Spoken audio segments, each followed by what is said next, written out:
Halo, halo, halo, Sobat Mistis. Selamat malam. Malam ini kembali lagi bersama saya, Wedi Karsa, di acara Mistis ya tentunya. Di Mistis malam hari ini saya akan melanjutkan cerita yang kemarin, yaitu cermin hantu ya. Yang bagaimana pada episode sebelumnya dikisahkan ada seorang bernama Pak Edi yang membantu mengangkat cermin keluarga Alvin ya. Cermin itu diangkat oleh Pak Edi dan satu temannya. Tetapi naasnya Pak Edi terkena goresan cermin tangannya. Lalu tangan Pak Edi pun berdarah sangat banyak. Darahnya mengenai cermin itu. Lalu darahnya Pak Edi dibersihkan dan lukanya diperban oleh ayahnya Alvin ya. Setelah itu Pak Edi pun pulang ke rumah. Dan malamnya ketika ibu sedang masak untuk makan malam, tiba-tiba piring dan gelas jatuh dengan sendirinya. Padahal tidak ada yang aneh pada saat itu. Padahal piring dan gelas tersebut telah berada tepat di posisinya. Tidak ada yang salah dengan piring dan gelas itu. Tetapi entah kenapa piring dan gelas itu terjatuh. Padahal tidak ada yang menggerakkan piring dan gelas tersebut. Oke, next. Esoknya Alvin dikabari bahwa Pak Edi sakit parah. Lalu Pak Edi pun dibawa ke rumah sakit. Tetapi naasnya saat di perjalanan menuju rumah sakit, nyawa Pak Edi tidak tertolong. Dan setelah diotopsi di rumah sakit, terdapat luka gigitan pada leher Pak Edi. Semua yang ada di rumah sakit tampak keheranan. Dan keluarga pun bergidik ngeri pada saat itu. Padahal malamnya Pak Edi baik-baik saja. Dan tidak ada kurang suatu apapun kepada dia. Istrinya juga menyaksikan sendiri bahwa Pak Edi itu tidak kenapa-napa. Hanya tangannya saja yang diperban karena terkena goresan cermin. Lalu setelah jasad Pak Edi dikuburkan, ayahnya Alvin memberi selamat belasungkawa kepada keluarga Pak Edi dan memberikan sedikit uang kepada keluarga Pak Edi. Dan setelah itu malam mencekam pun kembali datang. Di malam itu Alvin sedang asyik tidur, sementara ayah dan ibu Alvin juga sudah tidur. Namun entah kenapa perasaan gelisah mulai Alvin rasakan. Alvin tidak bisa tidur pada malam hari itu. Entah kenapa perasaan gelisah mulai menyelimuti hatinya. Kenapa sih gue gak kayak biasanya? Kata Alvin di dalam hatinya. Alvin pun memutuskan untuk bermain handphone karena dia tidak bisa tidur pada malam hari itu.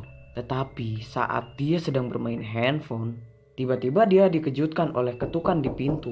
Tapi Alvin tidak menggubris ketukan di pintu itu. Alvin terus saja bermain handphone. Meskipun suasana gelisah makin dirasakan oleh Alvin pada saat itu.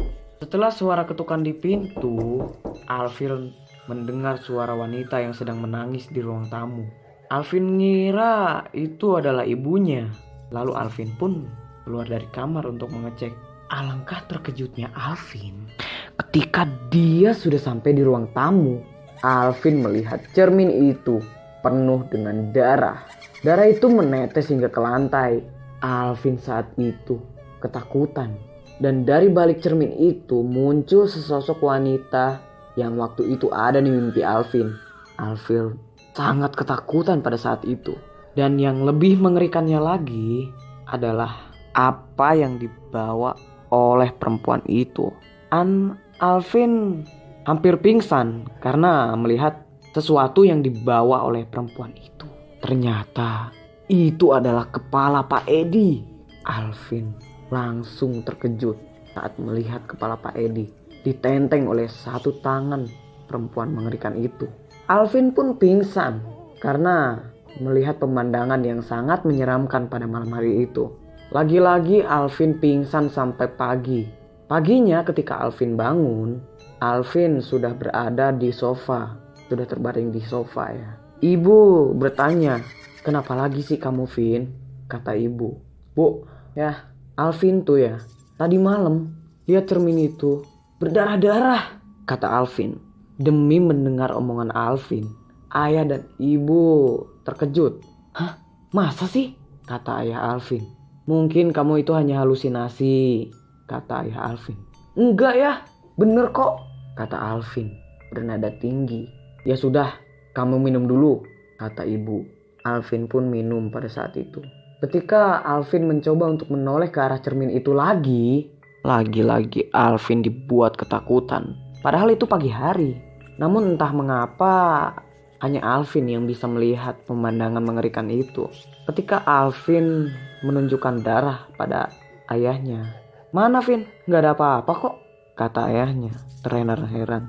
Bagaimana ayahnya tidak heran? Karena ayahnya saat itu tidak melihat apa-apa. Sementara anaknya ketakutan. Lalu ibu mulai sedikit percaya kepada Alvin. Ya, gimana kalau nanti dipanggil aja deh orang pintar, biar gak ada korban lagi, kata ibu. Lalu ayah pun berjanji esoknya akan memanggil orang pintar. Dan malam harinya seperti biasa, malam itu sangat mencekam.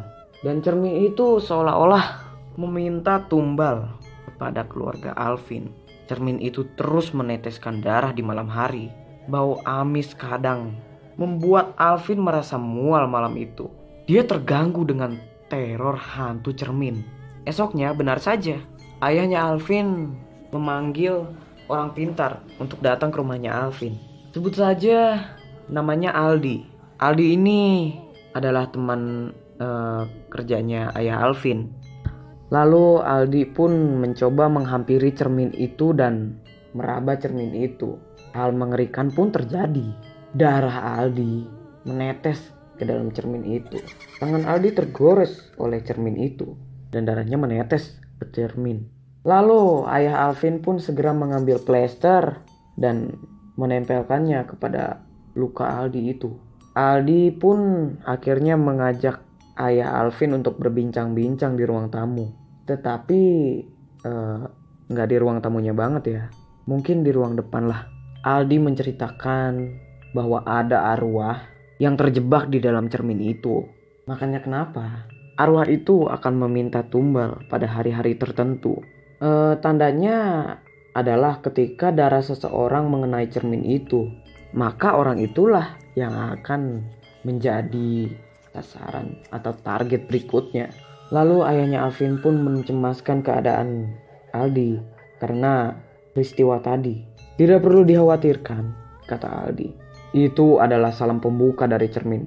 Cermin itu memperingatkan saya, kalau saya berani ikut campur dengan urusannya, maka tidak akan segan-segan saya akan dibunuh oleh cermin itu, kata Aldi. Dan lebih mengerikannya lagi, calon korban dari cermin itu sudah melihat gambaran kematiannya di cermin itu. Alvin pun merinding ketika mendengar penjelasan Aldi. Aldi pun menyuruh menempelkan kain kepada cermin itu agar tidak ada kontak langsung antara orang lain dengan cermin itu. Nantinya berfungsi agar korban tidak semakin banyak berjatuhan. Lalu ditempelkanlah kain pada cermin itu dan Aldi pun pulang. Malamnya Aldi kembali datang ke rumahnya Alvin untuk memberi doa kepada kain yang ditempelkan kepada cermin itu.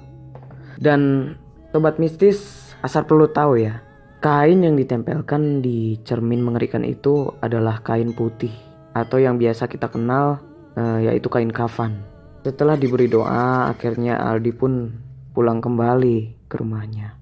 Sekitar jam 11:30 malam, Alvin pun mulai tertidur. Ayahnya pun beserta ibunya pun mulai tertidur pada malam hari itu. Hal mengerikan kembali terjadi. Ada suara gaduh di ruang tamu yang Alvin dengar pada malam hari itu. Suara gaduh itu sangat berisik, tetapi Alvin tidak berani keluar kamar karena takut.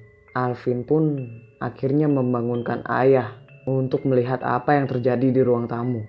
Ayah dan Alvin pun menuju ruang tamu. Dan alangkah terkejutnya mereka berdua ketika melihat kain yang menutup cermin itu bergerak-gerak seolah-olah ada angin yang meniupnya. Padahal tidak ada angin di rumah itu. Dan di luar juga padahal tidak terjadi angin besar pada malam hari itu. Tetapi anehnya kain itu terus bergerak-gerak seakan-akan ada yang meronta-ronta di dalam cermin itu. Dan lama-kelamaan cermin itu pun ikut bergerak. seakan-akan cermin itu akan melepaskan diri. Dan benar saja, kain penutup itu terjatuh ke lantai.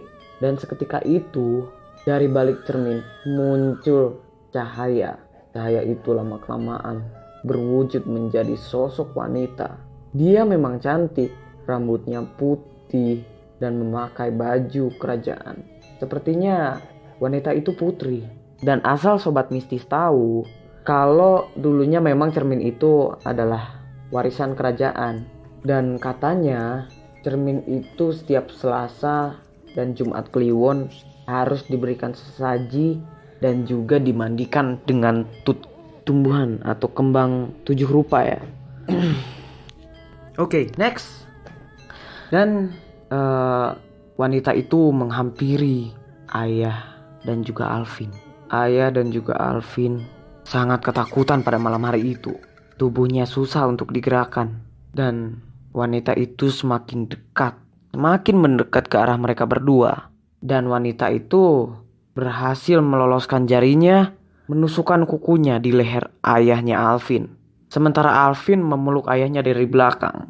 Dan Alvin membaca doa-doa saat itu. Demi melihat pemandangan itu, sontak Alvin langsung membacakan surat Al-Fatihah dengan sangat keras. Alhasil, perempuan itu mundur dan menutup telinganya. Lalu, ayah Alvin pun ikut membacakan surat Al-Fatihah dengan sangat keras. Lalu, semakin mundur, akhirnya perempuan itu masuk kembali ke dalam cermin. Ayah pun buru-buru mengambil kain putih yang tadi terjatuh di lantai dan menutup cermin itu kembali bersambung. Oke, terima kasih untuk Sobat Mistis semuanya yang telah menyimak cerita saya. Dan saya mengucapkan mohon maaf sebesar-besarnya jika ceritanya terlalu pendek ya. Karena ini yang saya baca begitu. Yang saya baca dari novel tersebut memang dari setiap partnya pendek begitu. Jadi mohon maaf jika ceritanya sedikit ya teman-teman. Dan mudah-mudahan nanti saya akan membawakan cerita menarik lainnya. Tentunya hanya di Mistis Official, channel kebanggaan kita bersama. Oke, selamat malam, selamat beristirahat. Saya akhiri cerita ini dengan bulu kuduk yang berdiri. Terima kasih.